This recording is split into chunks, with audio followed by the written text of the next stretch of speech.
What's going on, basketball fans? Welcome into NBA Now from Chat Sports, and today we're diving into the Miami Heat off season. That's right, we're going all things Miami Heat today, and I'm your host, Jimmy Crowther. You can follow me on Twitter at Jimmy_Crowther. And before we get into the off-season questions for the Heat, I want to ask you guys a question. What's your favorite memory of Dwayne Wade? It's a new era in Miami now. Dwayne Wade is gone. He already had his world tour, and he's officially retired. So I want you to tell me your favorite memory of the shooting guard Dwayne Wade. So now let's get into what this offseason is going to look like for the Miami Heat, because it's going to be an interesting one.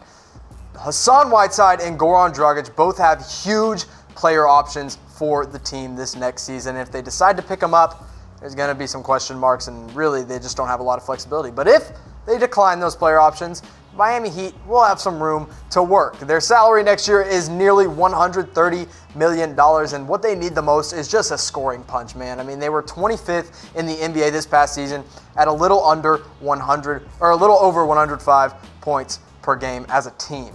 So the Heat got to get some scoring into their offense this offseason. And one guy that's really just not cutting it on either end of the floor lately is Hassan Whiteside. I mean, the guy's got a $27.1 million player option for next year. And that is just frankly ridiculous for a guy who's been on the decline, honestly, in health and offense and shot blocking. And, when he is healthy, when he is engaged, when he decides he wants to play, all of a sudden Hassan Whiteside is something to be feared around the rim. Teams won't drive in on him. He can pull down rebounds. He becomes a walking double-double. I mean, the guy's great when he wants to be. But lately, he just hasn't been that. I mean, you can see the decline he's been on since, his peak back in 2016. He started out at 14 points per game and 12 rebounds, went up the next season to 17 points per game and 14 rebounds, and 2.1 blocked shots per game is really incredible. One of the best shot blockers in the league at the time. And then all of a sudden in 2017-18, he took an absolute dip at 14 points per game. And this past season, it was pretty bad at 12.3 points per game, 11 rebounds. I mean, the big body, he's still going to push guys around, and nearly 2 blocks per game still at that time, this past season. But Whiteside's not the only guy with a player option. I just mentioned him. Goran Dragic has got a big one as well. He's an older point guard, and he played in just 37 games this past season due to a knee surgery that limited him. But $19.2 million on Miami's books is not just a little bit of money. That is a good chunk of change going toward Goran Dragic. And this past season, he had two lows, near career lows since 2011-2012 at the fewest points per game he scored and played the fewest minutes per game as well. So his past season, like I said, it was up and down. It was bumpy because of the injuries, and when he was healthy, I mean, these were the numbers he was putting up. It was respectable. This is a guy that was just an all-star not that long ago. Nearly 14 points per game and 5 assists, and then 3.1 rebounds. Still shooting 35% from beyond the three-point arc. When Goran Dragic is healthy, when he's ready to go, he's actually a pretty good point guard. I'd put him in an upper tier within the NBA. But the problem this past season was his health. I still like Dragic. I think if he picks up the player option, Miami will be at least competitive, but they're just not going to have a lot of room to move around. But if he declines it, all of a sudden Miami's flexibility comes around, and there's going to be some suitors calling Goran Dragic this summer. But if you had to pick one, if you wanted one to pick up their option and stay in Miami, I need you to tell me if you'd rather have Hassan Whiteside or Goran Dragic. If you'd rather have Hassan Whiteside, the shot-blocking, double-double big man, I want you to type H in the comment section below. And if you'd rather have the point guard that's aging and is hurt this past season but still got something left in the tank, type G in the comment section below for Goran Dragic. Now, while you guys are doing that, I need to tell you to subscribe to Chat Sports on YouTube, because we know a lot of you guys watch us. We got a ton of viewers, but we need even more subscribers. We just hit 100,000, and it's all because of you guys. Subscribe right now to youtube.com/chatsportstv. And if you want even more NBA content, you can follow me on my Twitter at Jimmy_Crowther. And now we're going to be starting to talk about some free agents the Miami Heat could look at this summer if their flexibility opens up, and it starts with Malcolm Brogdon of the Milwaukee Bucks.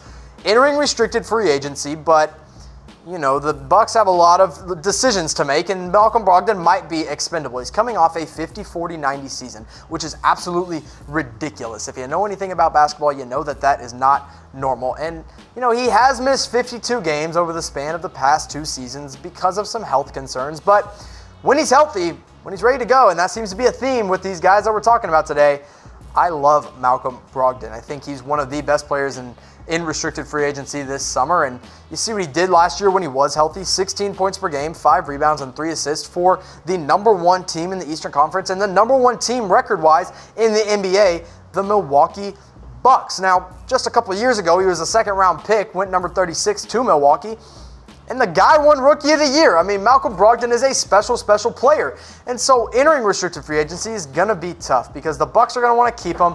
The question is, are they going to want to pay him? So other restricted free agents this summer, there's a lot of top guys that are entering the restricted market, and it all starts with Kristaps Porzingis. Now, you can say he's a free agent, but in all reality, everybody knows he's probably going to be back in Dallas next season, almost no matter what. Number 2, D'Angelo Russell, the point guard of the Brooklyn Nets. He's entering restricted free agency, but if the Nets get these top-notch max guys that they think they have a chance at, Russell could be expendable. And then number 3, the guy we just talked about for Milwaukee, is Malcolm Brogdon. And number 4, Willie Cauley-Stein of the Sacramento Kings. Kind of took a dip last year, but still a top guy. And then Terry Rozier, who we'll actually talk about here in just a minute, is the 5th best restricted free agent this summer. Now, in the comment section below, I want you to predict where Malcolm Brogdon is going to play this next year. If you think it's Milwaukee, if you think it's Miami, heck, Dallas might be in the running for this guy. Whoever you think it is, put it down in the comment section. Now, on to our next restricted free agent that the Heat could chase. Starts with Terry Rozier. Scary Terry. He's kind of scary because of that necktie he's got going on, but whatever. He is a restricted free agent, and really, if Kyrie Irving leaves in Boston, Rozier could step up as the starter, because when Rozier was entered into that starting lineup in the playoffs last season, the Boston Celtics absolutely excelled, and so did Rozier at 17 points per game for Boston, leading them in their charge. But really, from 2017-18 into this next year, it's been a bit of a rough patch for Rozier. 11.3 points per game 2 years ago, and then 9 points per game this past season. The assists stayed the same, rebounds took a dip, and the three-point percentage took a dip. So his efficiency and his production on the court all just kind of fell off. And in all reality, I don't think that's Rozier's fault. I think that's the Celtics' fault. But more because of Kyrie Irving. I mean, Kyrie took over the point guard position, and he's one of the best point guards in the NBA, so there's no question that Rozier had to take a back seat. In fact, Rozier himself said he felt like he had to sit in the trunk all season. So, rough season for Terry Rozier, but still a great option for the Miami Heat this summer. But do you think the Miami Heat should try to sign Terry Rozier this summer? If you do, put it in the comment section below and tell me why. I want you to tell me why you think they should or why they should not go after Terry Rozier of the Boston Celtics this summer. Now let's move on to one more guy the Miami Heat could target, and it is Bobby Portis. Kind of a wild card guy that can bring some drama into an NBA locker room. I mean, he got into that fight when he was with Chicago, and then all of a sudden he asked for a trade, and heck, he got it, and went to the Washington Wizards, where he actually had a really, really good season with Washington. 14.2 points per game, 8 rebounds.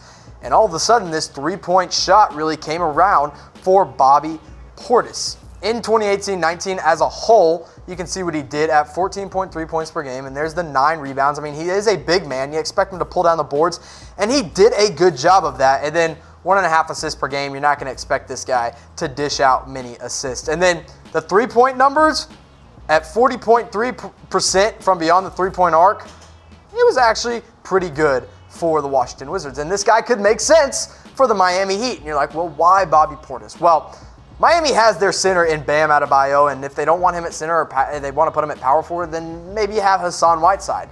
So Portis comes in as a power forward option right away and could start right away along guys like Justice Winslow and Whiteside, maybe Dragic, Josh Richardson. You got a lot of options in Miami, and Portis could be a big help for them to go into the next era in Miami.